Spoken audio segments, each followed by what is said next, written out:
What up, y'all? It's your man, Abuamerican. Gonna answer a question here for someone called InterdimensionalWiz. Now, InterdimensionalWiz, first and foremost, thank you for the comment. And we're gonna get into the comment in here. But let me first and foremost cover something. I can't approve your comment, and I don't know why. It's being held as likely spam, and there's just no way to approve it. You know, I got like report, hide this user's comment. I got delete it, but I don't have like approve it. And it actually says on the channel, you know, a comment is being held for review, but for some reason I can't approve the comment for the life of me. I put a like on it to see if that would change something. I don't know. So apologies that, you know, your comment isn't showing to the rest of the people out there. So anyway, into the comment. You say, hi, this is a good video, thank you. Now I have a question. As you sound like you're a Muslim man, and indeed I am. And yet you appear to be well educated and articulate. Most of the Muslim men I know are well educated and articulate, actually better educated than me. One guy I just spoke to today, he's working on his PhD. If you watch the video on epistemology, you can hear him speaking. He's a very sharp guy. Got a lot of love for him. I got mad respect for that dude. But that's most of the Muslim men I deal with, you know, very articulate, very intelligent individuals. Can you answer me about Islam and Sharia law? I can try. I generally avoid topics of Islam because the topic of Islam is an issue of Islamic scholarship. There are actually fields of study in Islam. Sharia is one of them. You know, Quran, study of the Quran, the tafsir, meaning the interpretation of the Quran. Sirah, history of Islam. There's the hadith, the statements, the prophetic statements of the Prophet Muhammad, peace be upon him. All of these are different fields. There's fiqh. How do we interpret Islam in modern days, in our current times? It's an actual university field of study, all of these different fields. And it's rare that you find a specialist in all of them, just like you wouldn't find like a doctor who's, you know, a cardiologist and a plastic surgeon and a dentist. You know, it's really specific fields that take a lot of research. But anyway, this is why I don't talk about this, because, you know, you can really get yourself in trouble in Islam, you know, as a Muslim. And we're not talking with you can't get in trouble with the general people, but you can get in trouble with your Lord if you believe in God and you think you can get in trouble with God. I believe that you can get yourself in trouble speaking about his religion without knowledge. And then you continue with the comment. And does Islam intend Sharia law here in the West? Okay, I'm going to go this piecemeal. Right now, let's deal with this part of the comment. Does Islam intend Sharia law in the West? I'm not really sure what that means. I mean, does Islam is not like an individual being or creature or something. I mean, there's Muslims and there's Islam. And 9 times out of 10, if you look at Islam and you look at Muslims, you're going to find a disconnect. Even with me. When you come to this channel, there's a huge disconnect in what I'm supposed to be doing as a Muslim and what I'm supposed to be doing as a Muslim in Islam. You see, there's a difference between Islam and Muslims. Islam says, do like this, be like this. And Muslims are rarely doing like this and being like that, like Islam says. So that's the first thing you have to establish, is that you cannot judge Islam according to the Muslims. And one thing I always say, or one thing I still say, and I used to say it when I lived in the Gulf, when I lived in Qatar, or Qatar, as you guys would call it. I used to say, Alhamdulillah, all praise is due to Allah, that I became a Muslim before I met them. Because the Muslims will turn you off of Islam. So I always say praise be to Allah that I became a Muslim before I met them, because the Muslims are a really bad example of what Islam is. And that's unfortunate. That's an unfortunate truth, and that's an unfortunate reality. Now, what does Islam intend Sharia here in the West? I don't know that there's any particular group or machinations or plans, you know, being made up to, you know, exact and implement Sharia law in the West. You might have specific groups that want to do that. Like, you know, you got ISIS, they want to conquer the world and put Sharia law in place. But when you look at those guys, I mean, they're a fringe element in Islam. And most groups that want to, who want to put Sharia law or bring Sharia law to the West, you find that they are fringe groups and fringe individuals. And they don't have a very large support base of Muslims in the West. Most Muslims in the West who are practicing or semi-practicing want to make what is called hijrah, a migration for the sake of Allah, a religious migration to Muslim countries, mostly Saudi Arabia. Despite all the bad things that you hear, a lot of Muslims want to go there. It's a dream for a lot of Muslims. I tried to live the dream in Qatar, and it didn't work. They make it very difficult for Westerners to move there. You know, they make it difficult for anybody to move there. You know, people say they're not taking refugees. They make it difficult to take anybody in. So, you know, I don't know that there's some plan to implement Sharia in the West. Now, there was some recent study done that, like, most Muslims in the West would want to live under Sharia in the West. And that's true. I would too. But that doesn't mean we want to implement Sharia on, like, the non-Muslims. You know, we just want to live in our environment. Let those people who don't want to live under it go do their thing. Let us do ours. And there's even a verse in the Quran, Lakum dinukum waliya din. To me be my way and to you be yours. You know, we would prefer to live under Sharia.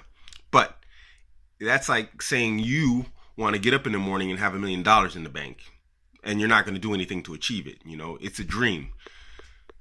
So really, it's more realistic for most of us to get educated, get a career, get a business, and then move to a Muslim country. And that's what most of the Muslims I know want to do.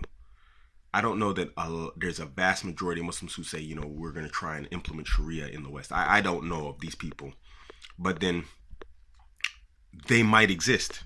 And because of the belief system that I follow, I'm a Salafi Muslim, maybe we don't, you know, frequent the same circles, and therefore I don't know that these people exist. You know, I know they're there in fringe groups, like I said, but I know they also don't have like a massive amount of support from the general Muslim populace, because it's going to create hostility towards us, and we live here. We're from here, you know, a lot of us, you know, so do we really want to? We don't have any homeland to go back to. Like, if you go to London, it's full of Pakistanis, Indians, Bengalis, Arabs. They have a home country to go back to. Even if they were born there, they got family they can fly back to. Or they can go to a country where they understand the language, even partially, or look like the people. Where am I going to go? You know, so I'm not trying to antagonize the people in the West. You know, I understand that this is a Western Christian country, you know, or countries. I understand that these are white patriarchies, you know. So I don't know if there's a group of individuals saying that they want Sharia in the West and they're like taking action towards like making it happen. I don't know who they are. If you know of a group, please post it in the comment section, and I'll look them up and I'll do some research on it, and I'll give you my take on them. You know, but really, it's far less common than you think. You know, like the media would have you believe. Whenever I hear this stuff on the media, I'm like, who are these people? I know thousands upon thousands of Muslims. I really do. From online, direct meeting at conferences and stuff, because we do have Islamic knowledge conferences and whatnot. You know, indirect connections, and I'm just like, where are these people? You know, who are they? I'm on like Islamic forums online and Facebook here and there. You know, I don't know where these people are. Okay, continuing on with the comment. I know this isn't directly the topic, but it is related, as I see many feminist women supporting Islam and Sharia, and yet this appears to be directly against the ethos of feminism. And so it demonstrates the confusion of feminism in the West. And I agree 100%. You see nowadays, especially a lot nowadays, like, you know, feminist Muslim, and they're always women. And I personally hold that it's almost impossible, if not near impossible, to be a feminist and a Muslim. The ideologies are too opposed to one another. Feminism is a creed. It is an ideology. It is a religion on its own. And Islam is a religion that you can't like, it's not like dual passports. I can have a German and American passport, or a British and an American passport. Islam isn't like that. You can't be like a Muslim Christian or a Muslim feminist or a Muslim Mason, Freemason. You know, Freemasonry is another ideology that you can't, you know, share with Islam.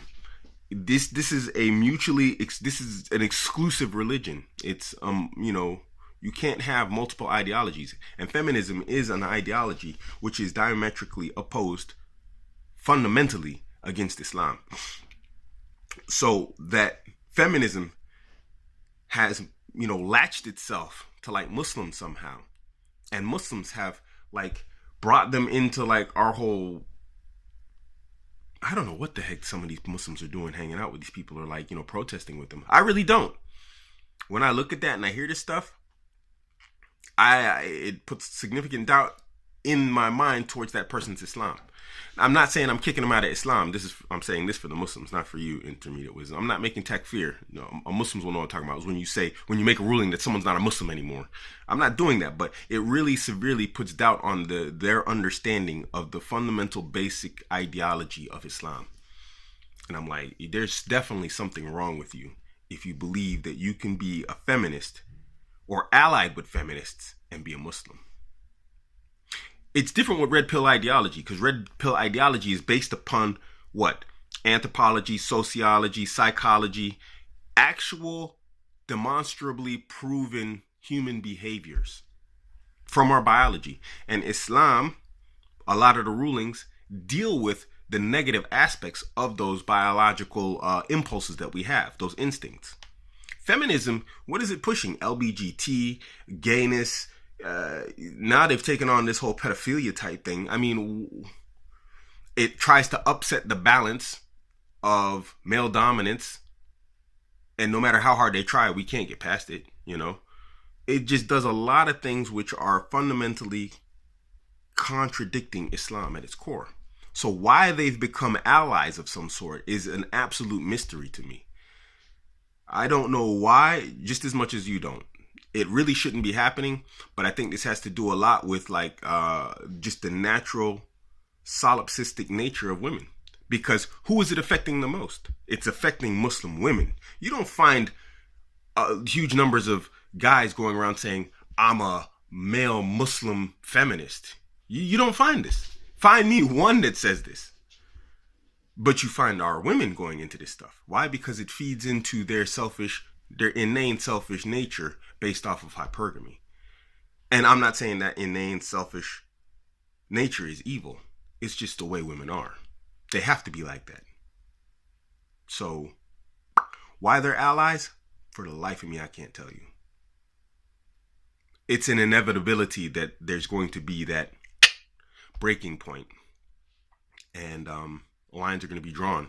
And those women who are Muslim and side with feminism, they're going to have to either go with the feminists or they're going to have to go with the Muslims. It's an eventuality that's coming. It's the beauty of Trump becoming president. Lines are being drawn now. And they're being drawn internationally on a national level.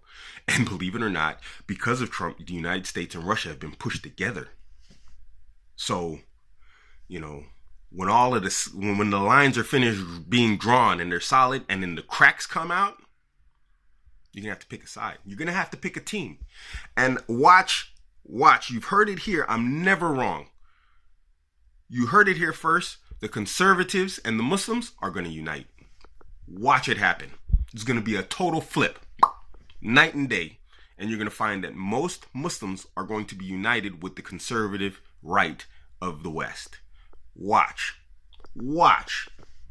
As crazy as it sounds, watch it happen. But anyway, that's the best I can do with your question.